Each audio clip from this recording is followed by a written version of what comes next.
Punjabi radio USA ਸੁਣ ਰਹੇ ਸਾਰੇ ਹੀ ਮਾਣਯੋਗ ਅਤੇ ਸਤਿਕਾਰਤ ਸਰੋਤਿਆਂ ਨੂੰ ਪੰਜਾਬੀ ਰੇਡੀਓ USA ਦੀ ਟੀਮ ਅਤੇ ਮੇਰੇ ਰਾਜਕਨਵੀਰ ਸਿੰਘ ਵੱਲੋਂ ਆਪ ਜੀ ਨੂੰ ਬਹੁਤ ਹੀ ਪਿਆਰ ਸਤਿਕਾਰ ਸਹਿਤ ਦੋਨੋਂ ਅੱਜ ਜੋੜ ਕੇ ਨਿੱਘੀ ਜਿਹੀ ਸਤਿ ਸ੍ਰੀ ਅਕਾਲ। ਸਭ ਨੂੰ ਜੀਆਂ ਨੂੰ ਆਖਦੇ ਹਾਂ। ਸੋ ਪ੍ਰੋਗਰਾਮ ਲੈ ਕੇ ਹਾਜ਼ਰ ਹੋ ਚੁੱਕੇ ਹਾਂ। ਪ੍ਰੋਗਰਾਮ ਖਬਰ 'ਤੇ ਨਜ਼ਰ, ਜਿਸ ਦੇ ਵਿੱਚ ਤੁਹਾਡੇ ਨਾਲ ਜਿਹੜੀ ਅੱਜ ਦੇ ਦਿਨ ਅਸੀਂ ਗੱਲਬਾਤ ਕਰਵਾਉਂਦੇ ਹਾਂ। ਬਲਤੇਜ ਪੰਨੂ ਹੋਣਾ ਦੇ ਨਾਲ ਸਾਡੇ ਨਾਲ ਪਟਿਆਲਾ ਸਟੂਡੀਓਜ਼ ਤੋਂ ਜੁੜ ਚੁੱਕੇ ਨੇ। ਬਲਤੇਜ ਪੰਨੂ ਜੀ, ਜੀ ਆਇਆਂ ਨੂੰ, ਸਤਿ ਸ੍ਰੀ ਅਕਾਲ ਹੈ ਜੀ। ਸਤਿ ਸ਼੍ਰੀ ਅਕਾਲ ਜੀ, ਧੰਨਵਾਦ ਜੀ, ਬਹੁਤ ਮਿਹਰਬਾਨੀ।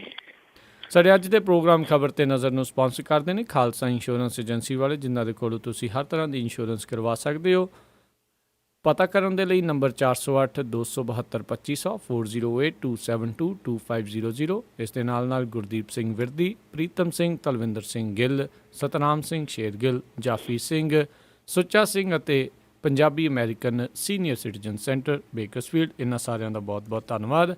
ਜੇ ਤੁਸੀਂ ਜਾਂ ਕੋਈ ਹੋਰ ਕਾਰੋਬਾਰ ਵੀ ਇਸ ਪ੍ਰੋਗਰਾਮ ਨੂੰ ਸਪੋਂਸਰ ਕਰਨਾ ਚਾਹੁੰਦੇ ਹੋਵੋ, ਉਸ ਦੇ ਲਈ ਸੰਪਰਕ ਕਰ ਸਕਦੇ ਹੋ ਨੰਬਰ 408 722 7698 408 722 7698 ਦੇ ਉੱਤੇ।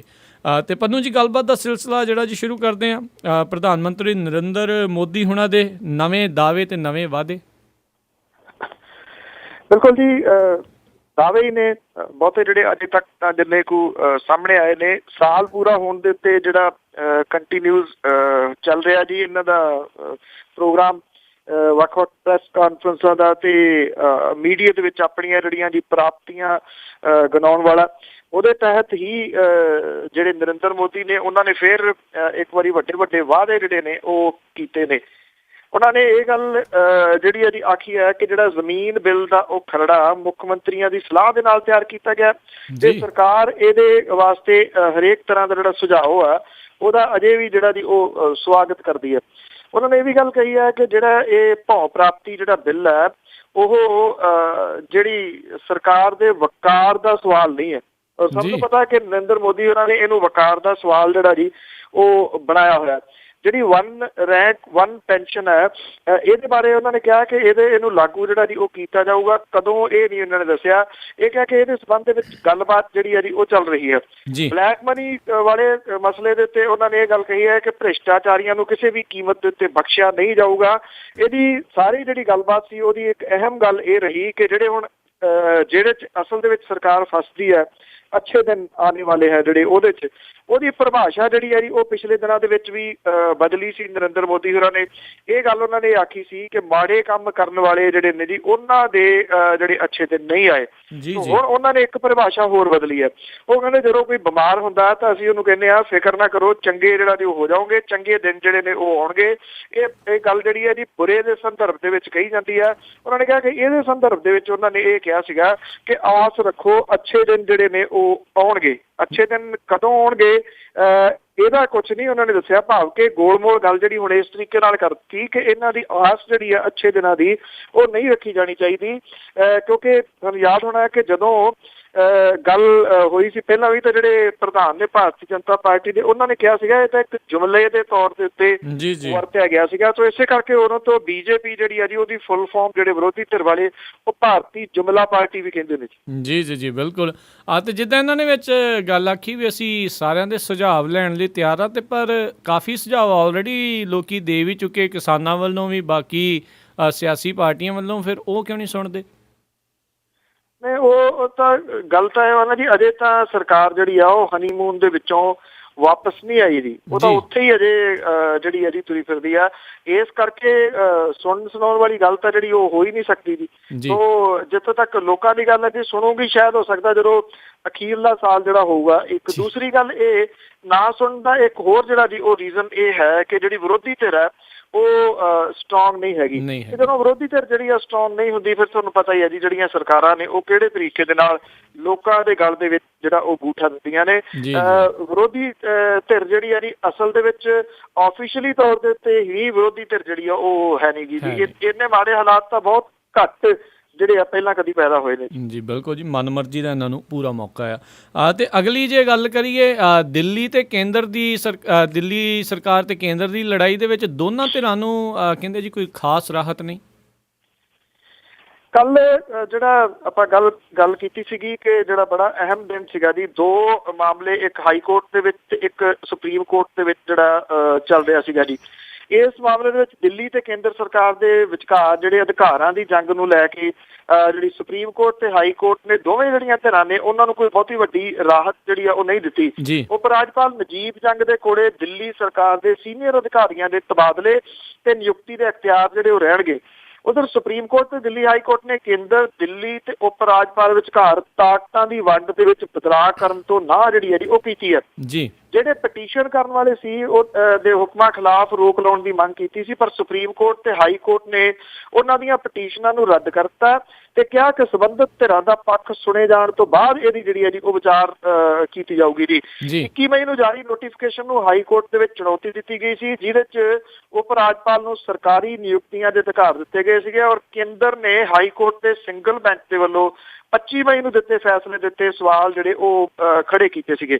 ਇਹਦੀ ਜਿਹੜੀ ਸਭ ਤੋਂ ਅਹਿਮ ਗੱਲ ਜਿਹੜੀ ਵੇਖਣ ਵਾਲੀ ਇਹ ਹੈ ਸੁਪਰੀਮ ਕੋਰਟ ਦੀ ਕਿ ਉਹਨੇ ਇਹ ਗੱਲ ਪੁੱਛੀ ਹੈ ਕੇਂਦਰ ਦੀ ਸਰਕਾਰ ਨੂੰ ਕਿ ਇਹ ਦੱਸਿਆ ਜਾਵੇ ਕਿ ਜਿਹੜੇ ਕੇਂਦਰੀ ਸ਼ਾਸਿਤ ਰਾਜ ਨੇ ਦਿੱਲੀ ਵਰਗੇ ਉਹਨਾਂ ਦੇ ਵਿੱਚ ਕਿਹੜੀ ਪ੍ਰਕਿਰਿਆ ਜਿਹੜੀ ਹੈ ਜੀ ਵਰਤੀ ਜਾਂਦੀ ਹੈ। ਇੱਕ ਦੂਸਰੀ ਗੱਲ ਜਿਹੜੀ ਉਹਨਾਂ ਨੇ ਡਿਟੇਲ ਮੰਗੀ ਆ ਅਦਾਲਤ ਨੇ, ਉਹਨੇ ਇਹ ਗੱਲ ਕਹੀ ਹੈ ਕਿ ਇਹ ਦੱਸਿਆ ਜਾਵੇ ਕਿ ਪਿਛਲੇ ਸਮੇਂ ਦੇ ਦੌਰਾਨ ਇਹ ਨਿਯੁਕਤੀਆਂ, ਤਬਾਦਲੇ, ਸਾਰਾ ਕੁਝ ਜਿਹੜਾ ਜੀ ਉਹ ਕਿੱਦਾਂ ਹੁੰਦਾ ਰਿਹਾ।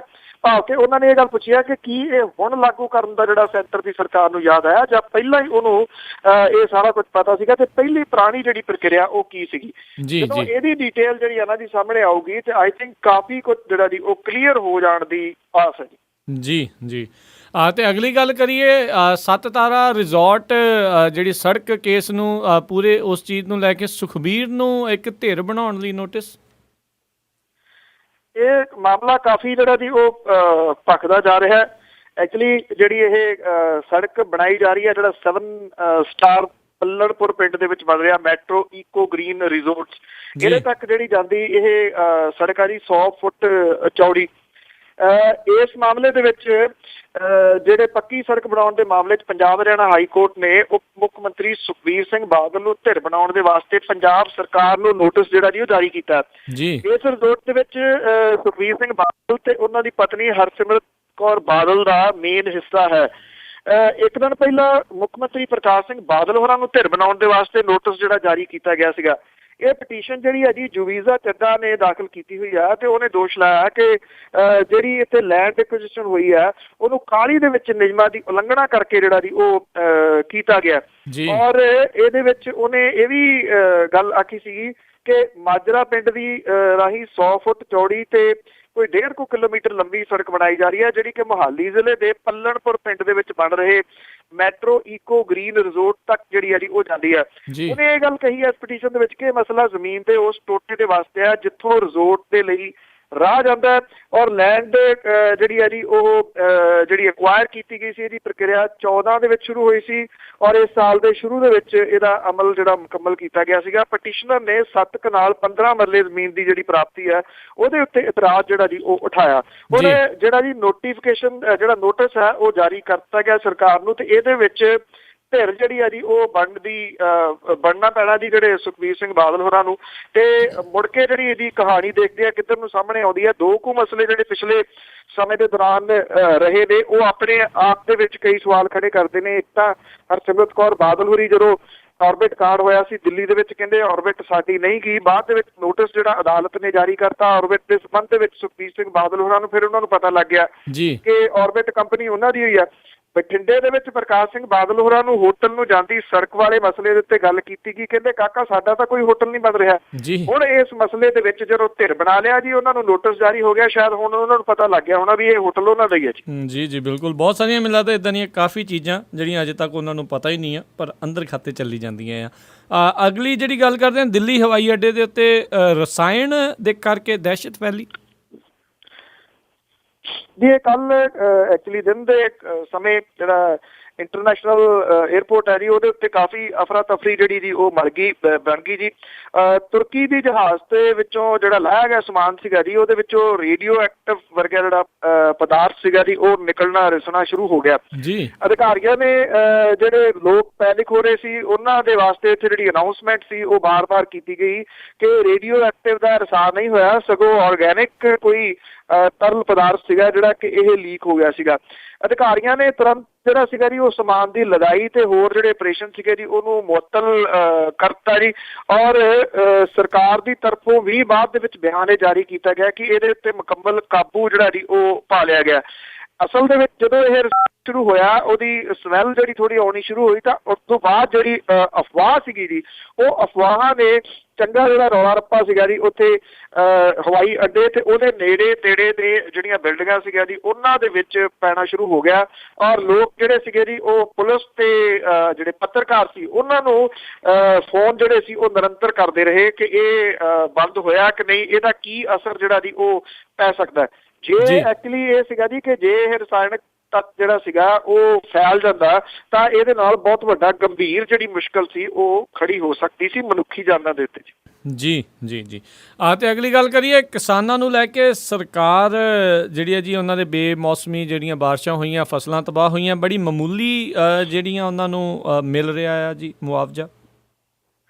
ਜਿਹੜਾ ਬੇਮੌਸਮੀਆਂ ਬਾਰਿਸ਼ਾਂ ਹੋਈਆਂ ਸੀਗੀਆਂ ਜੀ ਬਿਲਕੁਲ ਉਹਦੇ ਕਰਕੇ ਜਿਹੜਾ ਮੁਆਵਜ਼ਾ ਸੀਗਾ ਉਹ ਜਿੰਨੀ ਜਿਹੜੀ ਹੈ ਜੀ ਪਟਵਾਰੀਆਂ ਦੇ ਵੱਲੋਂ ਜਿਹੜੀ ਲਿਖ ਕੇ ਦਿੱਤੀ ਗਿਆ ਜੀ ਉਹਦੇ ਹਿਸਾਬ ਦੇ ਨਾਲ ਤਾਂ ਇਹ ਕੁਝ ਵੀ ਜਿਹੜਾ ਜੀ ਉਹ ਨਹੀਂ ਦਿੱਤਾ ਜਾ ਰਿਹਾ ਜੀ। ਪੰਜਾਬ ਦੇ ਅੰਦਰ 1,29,679 ਏਕੜ ਰਕਬੇ ਦੇ ਵਿੱਚ ਕਣਕ ਦੀ ਫਸਲ ਦਾ ਨੁਕਸਾਨ ਜਿਹੜਾ ਜੀ ਉਹ ਹੋਇਆ। ਮਾਲ ਅਧਿਕਾਰੀਆਂ ਨੇ ਜਿਹੜੀ ਗਰਦੌਰੀ ਕੀਤੀ ਹੈ ਜੀ ਉਹਦੇ ਮੁਤਾਬਕ ਜੇਕਰ ਕਿਹਾ ਜਾ ਰਿਹਾ ਜੀ ਕਿ 4,000 ਕਰੋੜ ਰੁਪਏ ਦਾ ਨੁਕਸਾਨ ਜਿਹੜਾ ਜੀ ਉਹ ਫਸਲਾਂ ਦਾ ਹੋਇਆ। ਦਿੱਤਾ ਕਿੰਨਾ ਜਾ ਰਿਹਾ ਜੀ ਕੋ 78.5 ਕਰੋੜ ਰੁਪਏ ਸਾਰਾ ਜਿਹੜੀ ਇਹਦੀ ਮਾਲੀ ਰਾਹਤ ਜਿਹੜੀ ਹੈ ਜੀ ਇੰਨੀ ਕੁ ਜਿਹੜੀ ਹੈ ਜੀ ਉਹ ਦਿੱਤੀ ਜਾ ਰਹੀ ਹੈ ਜੀ। ਇਹ ਕਿਹਾ ਜਾ ਰਿਹਾ ਕਿ ਜਿਹੜੇ ਕੇਂਦਰ ਦੇ ਵਿੱਚ ਤੇ ਰਾਜ ਦੇ ਵਿੱਚ ਜਿਹੜੀ ਨੌਕਰਸ਼ਾਹ ਜਿਹੜੇ ਨੇ ਜੀ ਉਹਨਾਂ ਨੇ ਕਿਹੜੀ ਪ੍ਰਕਿਰਿਆ ਇਹਦੇ ਅਮਲ ਦੇ ਵਿੱਚ ਲਿਆਂਦੀ ਆ, ਇਹ ਆਪਣੇ ਆਪ ਦੇ ਵਿੱਚ ਜਿਹੜਾ ਜੀ ਇੱਕ ਵੱਡਾ ਸਵਾਲ ਹੈ ਕਿ ਕਿਹੜੇ ਤਰੀਕੇ ਦੇ ਨਾਲ ਇਹ ਮੁਆਵਜ਼ਾ ਇੰਨਾ ਘੱਟ ਜਿਹੜਾ ਜੀ ਉਹ ਦਿੱਤਾ ਗਿਆ ਜੀ। ਕਿਹਾ ਇਹ ਗਿਆ ਜੀ ਕਿ ਪਟਵਾਰੀਆਂ ਦੀਆਂ ਜਿਹੜੀਆਂ ਗਰਦੌਰੀਆਂ ਨੇ ਉਹਦੇ ਉੱਤੇ ਇਹ ਜਿਹੜਾ ਜੀ ਬਣਾਇਆ ਗਿਆ, ਪਰ ਉਹ ਜਿਹੜੀਆਂ ਗਰਦੌਰੀਆਂ ਨੇ ਉਹ ਤਾਂ ਫਸਲ ਦਾ ਨੁਕਸਾਨ ਬਹੁਤ ਵੱਡਾ ਦੱਸਦੀਆਂ ਨੇ। ਪੰਜਾਬ ਸਰਕਾਰ ਨੇ ਕੇਂਦਰ ਤੋਂ ਕਣਕ ਦੀ ਫਸਲ ਦਾ ਮੁਆਵਜ਼ਾ ਦੇਣ ਲਈ 717 ਕਰੋੜ ਰੁਪਏ ਮੰਗੇ ਸੀਗੇ, ਜਦੋਂ ਕਿ ਕਿਹਾ ਜਾ ਰਿਹਾ ਕਿ 4,000 ਕਰੋੜ ਰੁਪਏ ਦਾ ਨੁਕਸਾਨ ਹੋਇਆ। ਕੇਂਦਰ ਨੇ ਮੁਆਵਜ਼ਾ ਦੇਣ ਸੰਬੰਧੀ ਕੋਈ ਹਾਮੀ ਨਹੀਂ ਭਰੀ, ਰਾਜ ਸਰਕਾਰ ਨੇ ਹੱਥ ਘੁੱਟ ਲਿਆ। ਤਜਵੀਜ਼ ਦੇ ਮੁਤਾਬਕ 1,29,679 ਏਕੜ ਫਸਲ ਦੇ ਵਿੱਚ ਪ੍ਰਭਾਵਿਤ ਹੋਈ। 8,000 ਰੁਪਏ ਪ੍ਰਤੀ ਏਕੜ ਮੁਆਵਜ਼ਾ ਜਿਹੜਾ ਜੀ ਸਰਕਾਰ ਨੇ ਕਿਹਾ ਸੀਗਾ ਕਿ ਇਹ ਦਿੱਤਾ ਜਾਵੇ ਜੀ। ਸੂਬੇ ਦੇ ਖੇਤੀਬਾੜੀ ਵਿਭਾਗ ਨੇ ਜਿਹੜੀਆਂ ਬੇਮੌਸਮੀਆਂ ਬਾਰਿਸ਼ਾਂ ਸੀਗੀਆਂ ਇਹਦੇ ਕਰਕੇ ਕਣਕ ਦੀ ਫਸਲ ਦਾ ਝਾੜ ਇਹ ਕਿਹਾ ਸੀਗਾ 13% ਤੱਕ ਜਿਹੜਾ ਜੀ ਉਹ ਘਟ ਗਿਆ। ਹੁਣ ਜਿਹੜੀ ਪੰਜਾਬ ਸਰਕਾਰ ਹੈ ਜੀ ਉਹ ਕੁਛ ਨਹੀਂ ਬੋਲ ਰਹੀ। ਸਰਕਾਰ ਨੇ 717 ਕਰੋੜ ਰੁਪਏ ਮੰਗੇ ਸੀਗੇ ਮੁਆਵਜ਼ੇ ਦੇ ਤੇ ਉਹਨੂੰ ਮਿਲਿਆ ਜੀ 78 ਕਰੋੜ ਰੁਪਈਆ ਤੇ 78 ਕਰੋੜ ਤੇ 51 ਲੱਖ ਰੁਪਈਆ। ਇਹ ਉਹੋ ਜਿਹੀ ਗੱਲ ਹੀ ਹੈ ਜੀ, ਤੋਪ ਦਾ ਲਾਇਸੈਂਸ ਸਪਲਾਈ ਕੀਤਾ ਸੀਗਾ ਤੇ ਮਿਲਿਆ ਜਿਹੜਾ ਜੀ ਉਹ ਇੱਕ ਪਿਸਟਲ ਵੀ ਨਹੀਂ ਗਿਆ। ਜੀ ਤੇ ਅਗਲੀ ਜਿਹੜੀ ਗੱਲ ਕਰਦੇ ਹਾਂ ਵੀ ਪੰਜਾਬ ਬਿਜਲੀ ਸਰਪਲਸ ਸੂਬਾ ਨਹੀਂ ਹੈ, ਇਹ ਪਾਵਰਕੌਮ ਨੇ ਵੀ ਮੰਨਿਆ। ਪਾਵਰਕੌਮ ਤਾਂ ਅਸਲ ਦੇ ਵਿੱਚ ਪਹਿਲਾਂ ਵੀ ਕਈ ਵਾਰੀ ਜਿਹੜੀ ਹੈ ਜੀ ਉਹ ਮੰਨ ਚੁੱਕੀ ਹੈ, ਪਰ ਜਿਨ੍ਹਾਂ ਕੋਲੇ ਪਾਵਰ ਹੈ ਉਹ ਨਹੀਂ ਮੰਨਦੇ ਜੀ। ਸੁਖਬੀਰ ਸਿੰਘ ਬਾਦਲ ਹੋਰੀ ਜਿਹੜੇ ਨੇ ਇਹਨਾਂ ਨੇ ਤਾਂ ਪਹਿਲਾਂ ਬੋਰਡ ਇੱਥੇ ਬੜੇ ਵੱਡੇ ਲਵਾਏ ਸੀਗੇ। ਬਿਜਲੀ ਦਾ ਜਿਹੜਾ ਜੀ ਭਾਰਤ ਦਾ ਪਹਿਲਾ ਸੂਬਾ ਬਣ ਗਿਆ ਕਿ ਸਰਪਲਸ ਜਿਹਦੇ ਵਿੱਚ ਹੋ ਗਈ ਹੈ, ਪਰ ਜਿਹੜੀ ਪਾਵਰਕੌਮ ਹੈ ਜੀ ਉਹ ਬਾਰ-ਬਾਰ ਇਸ ਗੱਲ ਨੂੰ ਕੱਟਦੀ ਰਹਿੰਦੀ ਹੈ। ਇੱਕ ਵਾਰੀ ਫੇਰ ਉਹਨੇ ਉਪ ਮੁੱਖ ਮੰਤਰੀ ਦੇ ਬਿਆਨਾਂ ਦੀ ਫੂਕ ਜਿਹੜੀ ਹੈ ਜੀ ਉਹ ਕੱਢੀ ਹੈ ਜੀ। ਪਾਵਰਕੌਮ ਕਹਿੰਦੀ ਹੈ ਕਿ ਪੰਜਾਬ ਦੇ ਵਿੱਚ ਗਰਮੀ ਦੇ ਸੀਜ਼ਨ ਦੇ ਦੌਰਾਨ ਵਾਧੂ ਬਿਜਲੀ ਵਾਲਾ ਸੂਬਾ ਨਹੀਂ ਹੈਗਾ ਇਹ। ਉਹਨਾਂ ਨੇ ਕਿਹਾ ਕਿ ਬਿਜਲੀ ਸਰਪਲਸ ਹੋਣ ਦੇ ਵਾਸਤੇ ਪੰਜਾਬ ਨੂੰ ਅਜੇ ਕਈ ਸਾਲ ਇੰਤਜ਼ਾਰ ਕਰਨਾ ਪੈ ਸਕਦਾ ਹੈ। ਪਾਵਰਕੌਮ ਵੱਲੋਂ ਉਹਨਾਂ ਨੇ ਕਿਹਾ ਕਿ ਖੇਤਾਂ ਨੂੰ ਘੱਟੋ ਘੱਟ 8 ਘੰਟੇ ਬਿਜਲੀ ਤੇ ਬਾਕੀ ਜਿਹੜੇ ਨੇ ਉਹਨਾਂ ਨੂੰ 24 ਘੰਟੇ ਬਿਜਲੀ ਸਪਲਾਈ ਦੇਣ ਦਾ ਵਾਅਦਾ ਜਿਹੜਾ ਜੀ ਉਹ ਕੀਤਾ ਗਿਆ। ਹੁਣ ਜਦੋਂ ਪਾਵਰਕੌਮ ਦੇ ਕੋਲੇ ਬਿਜਲੀ ਨਹੀਂ ਹੈਗੀ ਫਿਰ 24 ਘੰਟੇ ਸਪਲਾਈ ਜਿਹੜੀ ਹੈ ਜੀ ਉਹ ਕਿੱਥੋਂ ਦੇਊਗੀ? 8 ਘੰਟੇ ਜਿਹੜੇ ਆ ਉਹ ਕਿਸਾਨਾਂ ਨੂੰ ਬਿਜਲੀ ਜਿਹੜਾ ਉਹ ਕਿੱਥੋਂ ਦੇਊਗੀ? ਉਹਨਾਂ ਨੇ ਕਿਹਾ ਕਿ ਇਹਦੇ ਵਾਸਤੇ ਅਸੀਂ ਜਿਹੜੀ ਹੈ ਜੀ ਉਹ ਬਿਜਲੀ ਬਾਹਰੋਂ ਜਿਹੜਾ ਜੀ ਉਹ ਖਰੀਦ ਰਹੇ ਆ। 12,000 ਮੈਗਾਵਾਟ ਬਿਜਲੀ ਦੀ ਮੰਗ ਜਿਹੜੀ ਹੋਊਗੀ। ਉਹਨਾਂ ਕਿਹਾ ਕਿ ਇੰਨੀ ਬਿਜਲੀ ਦਾ ਪ੍ਰਬੰਧ ਜਿਹੜਾ ਜੀ ਉਹ ਕਰ ਲਿਆ ਗਿਆ ਤੇ ਕੇਂਦਰੀ ਪ੍ਰੋਜੈਕਟਾਂ ਤੋਂ ਵੀ ਬਿਜਲੀ ਜਿਹੜੇ ਉਹ ਲੈਣ ਦੇ ਯਤਨ ਜਿਹੜੇ ਉਹ ਕੀਤੇ ਜਾ ਰਹੇ ਨੇ। ਜੇ ਪੁਰਾਣੀਆਂ ਅਖਬਾਰਾਂ ਹੀ ਕੱਢ ਲਓ ਤਾਂ ਉਹਦੇ ਵਿੱਚ ਪਾਕਿਸਤਾਨ ਨੂੰ ਬਿਜਲੀ ਵੇਚਣ ਵਾਲੀ ਗੱਲ, ਦੂਜੇ ਸੂਬਿਆਂ ਨੂੰ ਬਿਜਲੀ ਵੇਚਣ ਵਾਲੀ ਜਿਹੜੀ ਗੱਲ, ਹੋਰ ਤਾਂ ਹੋਰ ਤੁਸੀਂ ਜਿਹੜਾ ਵੀ ਛੱਡੋ। ਇਹ ਜਿਹੜੀ ਸਰਕਾਰ ਸੀਗੀ ਇਹਨੇ ਇੱਕ ਬਣਾਤੀ ਸੀਗੀ ਕਮੇਟੀ ਔਰ ਉਸ ਕਮੇਟੀ ਦਾ ਕੰਮ ਜਿਹੜਾ ਸੀਗਾ ਉਹ ਇਹ ਸੀਗਾ ਕਿ ਉਹਨੇ ਟੈਂਡਰ ਜਿਹੜੇ ਉਹ ਕੱਢਣੇ ਸੀਗੇ ਕਿ ਕਿਹੜੇ ਭਾਅ ਦੇ ਉੱਤੇ ਅਸੀਂ ਜਿਹੜੀ ਬਿਜਲੀ ਆ ਉਹ ਦੂਜੇ ਸੂਬਿਆਂ ਨੂੰ ਵੇਚਣੀ ਆ। ਉਸ ਕਮੇਟੀ ਦਾ ਕੀ ਬਣਿਆ, ਕਿਉਂਕਿ ਹੋ ਸਕਦਾ ਜੀ ਉਹਦੀ ਜਗ੍ਹਾ ਤੇ ਦੂਜੀ ਕਮੇਟੀ ਬਣ ਗਈ ਹੋਵੇ ਕਿ ਕਿੱਥੋਂ ਖਰੀਦਣੀ ਹੈ, ਉਹ ਕਮੇਟੀ ਦਾ ਕਿਸੇ ਨੂੰ ਲੱਭੀ ਹੋਈ ਨਹੀਂ ਜੀ। ਔਰ ਆਈ ਥਿੰਕ ਇਸ ਮਸਲੇ ਦੇ ਉੱਤੇ ਮੁਸ਼ਕਲ ਇਹ ਹੈ ਕਿ ਜਿਹੜੇ ਝੂਠ ਬੋਲਣ ਵਾਲੇ ਨੇ ਜੀ ਉਹਨਾਂ ਨੂੰ ਸ਼ਰਮ ਜਿਹੜੀ ਹੈ ਜੀ ਉਹ ਆਉਂਦੀ ਹੋਈ ਨਹੀਂ। ਉਹ ਅਜੇ ਵੀ ਕਹੀ ਜਾਂਦੇ ਨੇ ਕਿ ਪਾਵਰਕਾਮ ਤਾਂ ਝੂਠ ਬੋਲਦਾ ਜੀ, ਬਿਜਲੀ ਤਾਂ ਸਰਪਲਸ ਹੈ ਪੰਜਾਬ 'ਚ। ਜੀ ਬਿਲਕੁਲ ਜੀ, ਸਰਪਲਸ ਰੋਜ਼ ਹੀ ਹੁੰਦੀ ਹੈ ਕਈ ਘੰਟੇ ਲਈ। ਤੇ ਅਗਲੀ ਜਿਹੜੀ ਆਪਾਂ ਗੱਲ ਕਰਦੇ ਹਾਂ, ਯੋਗਿੰਦਰ ਯਾਦਵ ਦਾ ਜਿਹੜਾ ਧੜਾ ਹੈ ਉਹ ਪੰਜਾਬ ਦੇ ਵਿੱਚ ਕਹਿੰਦੇ ਜੀ ਟੱਕਰ ਦਊਗਾ ਸਿਆਸੀ ਸਾਰਿਆਂ ਨੂੰ। ਯੋਗਿੰਦਰ ਯਾਦਵ ਹੋਰਾਂ ਦਾ ਜੀ ਸਵਰਾਜ ਅਭਿਆਨ ਹੈ ਜਿਹੜਾ ਉਹਨੂੰ ਪੰਜਾਬ ਦੇ ਵਿੱਚ ਇੱਕ ਜੈ ਕਿਸਾਨ ਅੰਦੋਲਨ ਨਾਮ ਜਿਹੜਾ ਜੀ ਉਹ ਦਿੱਤਾ ਗਿਆ ਜੀ। ਔਰ ਪੰਜਾਬ ਦੇ ਵਿੱਚ ਉਹ ਜਿਹੜੀ ਆਮ ਆਦਮੀ ਪਾਰਟੀ ਹੈ ਅਰਵਿੰਦ ਕੇਜਰੀਵਾਲ ਹੋਰਾਂ ਵਾਲੀ ਉਹਨੂੰ ਚੁਣੌਤੀ ਦੇਣ ਦੇ ਰੌਂ ਦੇ ਵਿੱਚ ਜਿਹੜਾ ਜੀ ਉਹ ਜਾਪਦਾ। ਇਹ ਜਿਹੜੇ ਇਹਦੇ ਆਗੂ ਨੇ ਜੀ ਉਹਨਾਂ ਨੇ ਪੰਜਾਬ ਦੇ ਵਿੱਚ ਕਿਸਾਨ ਮੁੱਦਿਆਂ ਦੇ ਨਾਂ ਦੇ ਹੇਠ ਆਪ ਦੇ ਬਰਾਬਰ ਆਪਣੀ ਹੋਂਦ ਜਿਹੜੀ ਹੈ ਉਹ ਦੱਸਣ ਦਾ ਯਤਨ ਜਿਹੜਾ ਜੀ ਉਹ ਕੀਤਾ। ਜੈ ਕਿਸਾਨ ਅੰਦੋਲਨ ਦੇ ਤਹਿਤ ਉਹਨਾਂ ਨੇ ਕਿਹਾ ਕਿ ਪਿੰਡ ਪਿੰਡ ਜਾ ਕੇ ਜਾਗੋ ਕਿਸਾਨ ਦਾ ਹੋਕਾ ਜਿਹੜਾ ਜੀ ਉਹ ਦਿੱਤਾ ਜਾਊਗਾ। ਇਹਦੇ ਵਿੱਚ ਸੰਪਰਕ ਮੁਹਿੰਮ ਜਿਹੜੀ ਚਲਾਈ ਜਾਊਗੀ, ਪਿੰਡਾਂ ਦੇ ਵਿੱਚ ਜਾ ਕੇ ਕਿਸਾਨਾਂ ਦੇ ਘਰਾਂ ਦਾ ਕੁੰਡਾ ਖੜਕਾਉਣ ਤੇ ਜੁਲਾਈ ਦੇ ਵਿੱਚ ਪੰਜਾਬ ਤੋਂ ਕਿਸਾਨ ਮਾਰਚ ਵਿੱਢਣ ਦਾ ਫੈਸਲਾ ਜਿਹੜਾ ਜੀ ਉਹ ਕੀਤਾ ਗਿਆ ਜੀ। ਇਹ ਆਖਿਆ ਗਿਆ ਇਹਨਾਂ ਦੇ ਵੱਲੋਂ ਪ੍ਰੈਸ ਕਾਨਫਰੰਸ ਜਿਹੜੀ ਹੈ ਜੀ ਉਹ ਕਰਕੇ ਦਾਅਵੇ ਬਹੁਤ ਵੱਡੇ ਜਿਹੜੇ ਜੀ ਉਹ ਇਹਦੇ ਵਿੱਚ ਕੀਤੇ ਗਏ ਨੇ। ਕਹਿਣ ਦੀਆਂ ਗੱਲਾਂ ਨੇ ਜੀ, ਕੁੰਡੇ ਜਿਹੜੇ ਉਹ ਖੜਕਾਉਣੇ ਕੋਈ ਏਡਾ ਸੌਖਾ ਕੰਮ ਤਾਂ ਜਿਹੜਾ ਹੈ ਨਹੀਂਗਾ ਜੀ। ਪਰ ਯੋਗਿੰਦਰ ਯਾਦਵ ਹੋਰਾਂ ਦੇ ਸਵਰਾਜ ਅਭਿਆਨ ਦੇ ਵਾਸਤੇ ਇਹਨਾਂ ਆਗੂਆਂ ਦਾ ਇਹ ਕਹਿਣਾ ਹੈ ਕਿ ਲੀਡਰਸ਼ਿਪ ਦੀ ਲੜਾਈ ਦੇ ਵਿੱਚ ਉਲਝੀ ਪੰਜਾਬ ਦੀ ਆਮ ਆਦਮੀ ਪਾਰਟੀ ਦੀ ਜਿਹੜੀ ਇਕਾਈ ਆ ਉਹਨੂੰ ਨਵਾਂ ਖਤਰਾ ਪੈਦਾ ਹੋ ਗਿਆ, ਕਿਉਂਕਿ ਪੰਜਾਬ ਇਕਾਈ ਦੇ ਕਨਵੀਨਰ ਸੁੱਚਾ ਸਿੰਘ ਛੋਟੇਪੁਰ ਜਿਹੜੇ ਨੇ ਉਹਨਾਂ ਦੀ ਬਾਕੀ ਲੀਡਰਾਂ ਦੇ ਨਾਲ ਜਿਹੜੀ ਖਿੱਚੋਤਾਣ ਹੈ ਉਹਦੇ ਕਰਕੇ ਵਾਲੰਟੀਅਰ ਜਿਹੜੇ ਉਹ ਦੁਬਿਧਾ ਦੇ ਵਿੱਚ ਪਏ ਹੋਏ ਨੇ ਜੀ। ਪ੍ਰੋਫੈਸਰ ਮਨਜੀਤ ਸਿੰਘ, ਰਾਜੀਵ ਗੋਦਾਰਾ ਤੇ ਕਾਮਰੇਡ ਤਰਸੇਮ ਜੋਧਾ ਜਿਹੜੇ ਨੇ ਜੀ ਉਹਨਾਂ ਨੇ ਇਹ ਐਲਾਨ ਜਿਹੜਾ ਜੀ ਕੀਤਾ ਹੈ ਕਿ ਜਿਹੜਾ ਜੈ ਕਿਸਾਨ ਅੰਦੋਲਨ ਹੈ ਉਹ ਅਸੀਂ ਇੱਥੇ ਪੰਜਾਬ ਦੇ ਵਿੱਚ ਜਿਹੜਾ ਜੀ ਉਹ ਸ਼ੁਰੂ ਕਰਾਂਗੇ। ਉਹਨਾਂ ਨੇ ਇਹ ਵੀ ਦੋਸ਼ ਲਾਇਆ ਜੀ ਕਿ ਕੇਜਰੀਵਾਲ ਹੋਰਾਂ ਦੇ ਵੱਲੋਂ ਜਿਹੜਾ ਉਹ ਆਪਣੇ ਮਿੱਥੇ ਨਿਸ਼ਾਨੇ ਤੋਂ ਭਟਕ ਗਏ ਨੇ ਤੇ ਇਹ ਵਨ ਮੈਨ ਸ਼ੋਅ ਜਿਹੜਾ ਜੀ ਬਣ ਗਿਆ, ਜਿਹਦੇ ਕਰਕੇ ਪੰਜਾਬ ਦੀ ਇਕਾਈ ਨੂੰ ਵੀ ਨੁਕਸਾਨ ਜਿਹੜਾ ਉਹ ਝੱਲਣਾ ਪੈ ਰਿਹਾ। ਜੀ। ਤੇ ਅਗਲੀ ਜੇ ਗੱਲ ਕਰੀਏ, ਮਨਪ੍ਰੀਤ ਬਾਦਲ ਹੋਣਾ ਨੇ ਸੁਖਬੀਰ ਬਾਦਲ ਹੋਣਾ ਦੇ 4 ਤੋਂ 400 ਬੱਸਾਂ ਦੇ ਸਫ਼ਰ ਦੇ ਉੱਤੇ ਸਵਾਲ ਉਠਾਏ।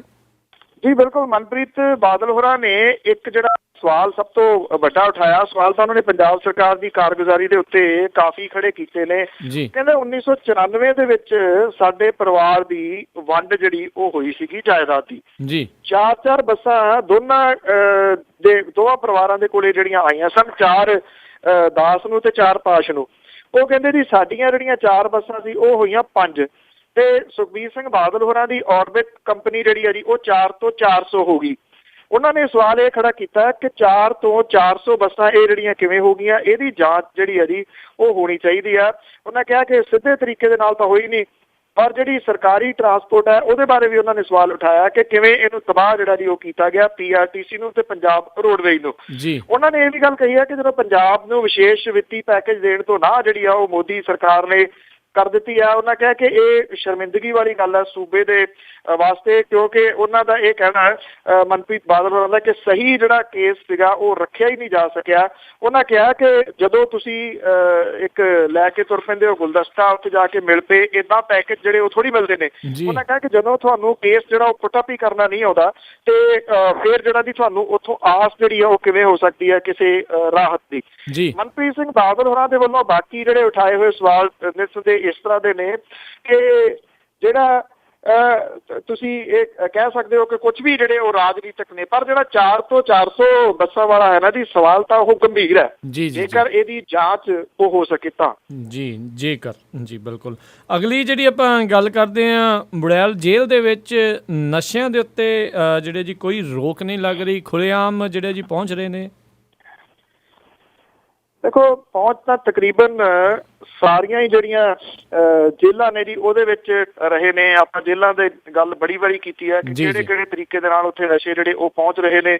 ਆਰਡਰ ਅੰਦਰ ਹੀ ਦਿੱਤੇ ਜਾਂਦੇ ਨੇ, ਅੰਦਰੇ ਜਿਹੜਾ ਜੀ ਉਹ ਤੁਸੀਂ ਬਾਹਰੋਂ ਜਿਹੜਾ ਆਨਲਾਈਨ ਬੈਂਕ ਦੇ ਵਿੱਚ ਰਿਸ਼ਤੇਦਾਰ ਪੈਸੇ ਪਵਾ ਦਿਓ ਤੇ ਉਹਨਾਂ ਨੂੰ ਜੇਲ੍ਹ ਦੇ ਅੰਦਰ ਹੀ ਸਾਰਾ ਸਮਾਨ ਜਿਹੜਾ ਜੀ ਉਹ ਮਿਲ ਜਾਂਦਾ। ਜਿਹੜੀ ਬਹੁਤ ਵੱਡੀ ਸੁਰੱਖਿਆ ਵਾਲੀ ਜੇਲ੍ਹ ਹੈ ਬੁੜੈਲ ਜੇਲ੍ਹ, ਇਹਦੀਆਂ ਜਿਹੜੀਆਂ ਬੈਰਕਾਂ ਦੇ ਉਹਦੇ ਵਿੱਚ ਸੁਲਫੇ ਦੇ ਸੂਟੇ ਲੱਗਦੇ ਨੇ, ਫੀਮ ਦੇ ਮਾਵੇ ਛਕੇ ਜਾਂਦੇ ਨੇ। ਅਦਾਲਤਾਂ ਦੇ ਵਿੱਚ ਪੇਸ਼ੀਆਂ ਭੁਗਤਣ ਜਾਂਦੇ ਜਿਹੜੇ ਕੈਦੀ ਨੇ, ਉਹ ਪੁਲਿਸ ਹਿਰਾਸਤ ਦੇ ਦੌਰਾਨ ਨਾਟਕੀ ਢੰਗ ਦੇ ਨਾਲ ਨਸ਼ੇ ਹਾਸਲ ਕਰਕੇ ਸੁਰੱਖਿਆ ਪ੍ਰਬੰਧਾਂ ਦੇ ਉੱਤੇ ਸਵਾਲੀਆ ਚਿੰਨ੍ਹ ਜਿਹੜਾ ਜੀ ਉਹ ਖੜਾ ਕਰ ਰਹੇ ਨੇ ਜੀ। ਜੇਲ੍ਹ ਦੀ ਡਿਊਟੀ ਦੇ ਵਿੱਚ ਤਲਾਸ਼ੀ ਦੇ ਦੌਰਾਨ ਜਰਦੇ ਦੀਆਂ ਪੁੜੀਆਂ, ਬੀੜੀਆਂ, ਸੁਲਫਾ, ਤੰਬਾਕੂ ਜਿਹੜਾ ਜੀ ਉਹ ਬਰਾਮਦ ਹੁੰਦਾ ਹੈ। ਬੜੈਲ ਜੇਲ੍ਹ ਦੀ ਬੈਰਕ ਨੰਬਰ 10 ਦੇ ਵਿੱਚੋਂ ਇਸੇ ਮਹੀਨੇ ਦੀ 17 ਤਰੀਕ ਨੂੰ ਸੁਲਫਾ ਤੇ 5000 ਰੁਪਏ ਦੀ ਨਗਦੀ ਜਿਹੜੀ ਉਹ ਬਰਾਮਦ ਹੋਈ ਸੀਗੀ ਜੀ। ਜਦੋਂ ਉਹ ਸਫਾਈ ਸਫਾਈ ਸੇਵਕ ਜਿਹੜਾ ਉਹ ਸਫਾਈ ਕਰ ਰਿਹਾ ਸੀਗਾ।